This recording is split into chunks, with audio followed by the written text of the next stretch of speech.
Did you know that a brilliant scholar once went insane trying to meditate by the ocean? Every morning, he would leave his quiet library and sit by the crashing waves, but the constant noise drove him mad.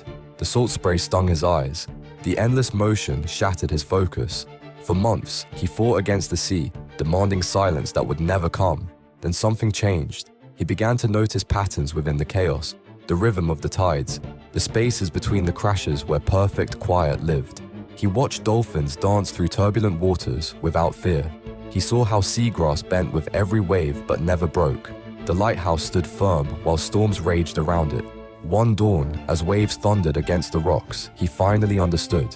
He had been seeking stillness as the absence of movement, but true peace was finding his center within the storm.